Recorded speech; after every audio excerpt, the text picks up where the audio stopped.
By Becker, stolen away. Here comes McGettigan. He's off to the races. Coast to coast special delivery, and the first points go to the way of the Owls. Josh McGettigan. Who else? The White Knight on his trusty steed. Vera looking for a little fast break. Back to McGettigan. McGettigan fakes. Dribble drive inside. Lots of contact. Doesn't get the harm, but he got the hoop. Let me tell you something. If 33 gets hot, that's going to be dangerous. Silvera dribble drives inside over to Stewart. Stewart hangs in the air and gets the kind roll, and now Southern up by 2. And we talk about Mason Williams handing it off to Stewart. Stewart with the spin move. Good body control. Second chance opportunity goes in from Sharif Diarra. And who else? Number 11 just there doing the dirty. He's first in the NE10 in that category, Tim. Averaging 3.4 offensive boards, but butter from Marty Silvera. He's feeling it. 4 is feeling it. It's been electric and lights out for the Owls. It's with the ball on the fast break. Back to McGettigan. Oh, the Owls are hot. They're flying, and the Hawks take a timeout. Battle this tournament. 23.5 points, 11 boards. He has a double-double already in the tournament as well. As they go down low, nice dime to McGettigan, and he kisses it off the window. And you know what? Going back to your point before about Marty. 3 ball to go. Yeah, and the Owls need to get their threes going. Stewart underneath, kiss off the glass. Nice. Giselle Stewart gets his 4th point of the ball game. Nice dish there by number 1. He can finish those. We've seen him do it before. Let's see what he does right here. Dribbling to the rim. Gets the go and gives the Owls a little bit more cushion. As a starter, almost 14 points a ball game and 7 boards. Williams. And listen, this is a guy that needs to get going too. Mason Williams can get hot at any point. We've seen him. They were up by a lot. Now they're down by a couple. Let's see how they respond. Dribble drive inside, little shake and bake, puts it off the glass for the bucket to tie it up. 5:25 here, 4:29 left before the half. Everything you expected from the 6 and 7 seeded teams, and a big rejection there. Set. Yeah, you can see why he's an NE10, a third teamer. Averages almost 18 points. But a great answer by Marty Silvera, looking for the and one. He's putting on the backpack and going to try. He's put up 4 points already as he tries to take it inside against Yar. Steal. Stewart, is he going for the slam? What else do you think? Giselle Stewart raising the roof off this place. More set, and McCarthy can also get going here as McGettigan drives to the rim. A little too strong, but the putback good by Giselle Stewart. The 6'5" sophomore piece here in the second half. 18-15 left to play. Who will be heading to the championship game? Silvera, 7 seconds left on the shot clock. Deep 3. Butter! Marty Silvera. 3, knocked away by Silvera. He somehow gets the ball back. What hands off to McGettigan. McGettigan has Stewart there. McGettigan hacked on his way to the rack, and he's going to head to the charity starting lineup. Diarra, 20 seconds left on the shot clock. Backing down McCarthy. The little turnaround tickles the twine. And Diarra has the size advantage, maybe not in height, but in body. And steal. Up to Silvera. Silvera, fast break opportunity. Gets the bucket to go. Looking for the and one, the contact, and an English on it. Well, you asked. He closes the gap now, just a 6-point lead for Southern. 16 minutes left to play in the ballgame. Stewart hangs in the air for the bucket. I mean, the athleticism is unparalleled. Spin. Second half. It's the semifinals. One team advancing. Stewart gets that one to go. Back-to-back buckets for Giselle Stewart. Giselle Stewart heating up. He's a guy. Hands to Silvera. Silvera, dribble drive inside. Gets it over to Diarra. Oh, man, that's a championship play right there. The hustle on the offensive rebound. He is working magic out there. You got to know it may come to you at any given time in good hands by Sharif Diarra. 10-point lead. Oh, and it's the SWAT team. He's second in block, Sharif Diarra, another member of that SWAT team. He's first in the NE10. Oh! Silvera with a silky smooth. I bought change for my laundry. Tried a little give and go. Stewart back to Silvera. Silvera back to Stewart. Down low. Stewart hangs in the air. Oh, my goodness. They can't stop him. The physicality from number 23. We're not talking. Here in the second half. Silvera, kick it back out. James for 3. Butter! How long have you been waiting for number 10 to get it on the party, Chris? He's advancing to their first championship in a decade. Wow. 5 seconds left on the shot clock. And a nice inbound play to Stewart. Everything's falling, Chris. You can feel it. He needs to do too much. If they can keep doing this, they got a real shot at this. We were talking about championship. Diarra with the flush. And that's all you need.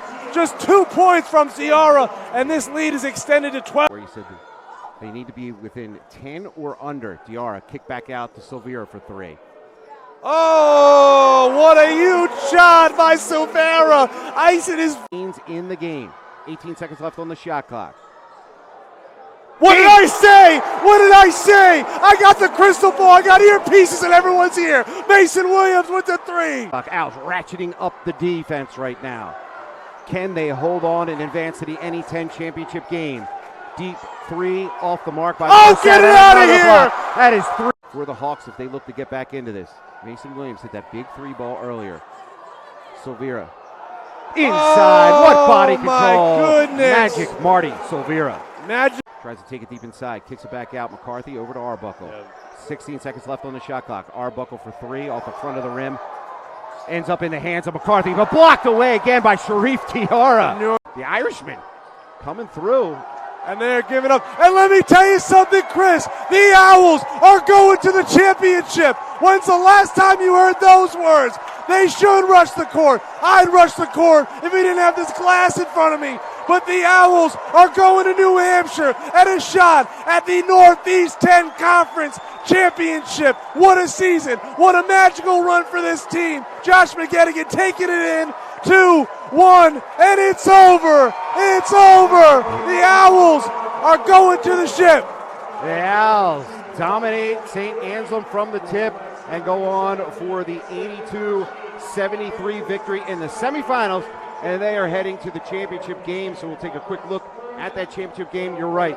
They are heading to play Southern New Hampshire as they lead 94-64 with 2 minutes remaining. It's an all-Southern championship game, and that's going to happen on Saturday, March 9th. It'll be on the road as the Owls look for their first win of the season against Southern New Hampshire. What a victory here for the Owls. We're going to have our player of the game, Marty Silvera. 30 points in the game. He was teasing that triple-double. He had 9 rebounds, 9 assists, 3 steals, and 38 minutes of play.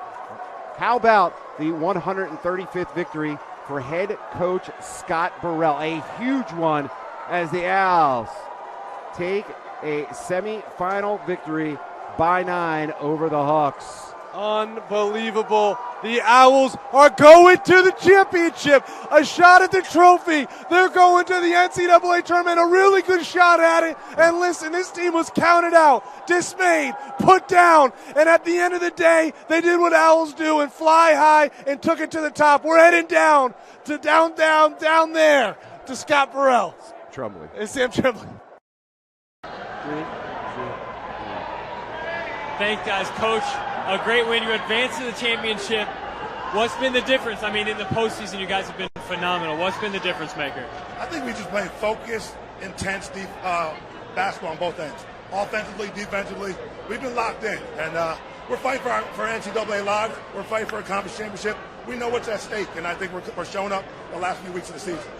All right, you've got Southern New Hampshire in the championship in Southern New Hampshire. You lost them twice in the regular season. What's going to have to change to get the dub? They make shots. We got to stop guys from making shots. We got to change them, get them out of the rhythm, stop them from making shots, and do whatever we can to get this W. We got to keep winning. Yes, Coach, I agree. Congratulations on the win. Go enjoy yourself. Got one more game left. Thanks, guys. Back up to you. We're good. Thank you, Sam Tremblay and Coach Scott Burrell, who picks up his 135th career victory. And what a big one it is, sending the Owls to the championship game. The first time in a decade, twice it has only happened for Southern Connecticut State University in the men's basketball, and they are heading to the championship game. It's going to be an all-Southern matchup, Southern against New Hampshire, as the Owls down the Hawks 82-73. And you heard Coach Scott Burrell talk about it. Yeah. Division II men's basketball championship field is going to be revealed during an NCAA.com selection show on March 10th.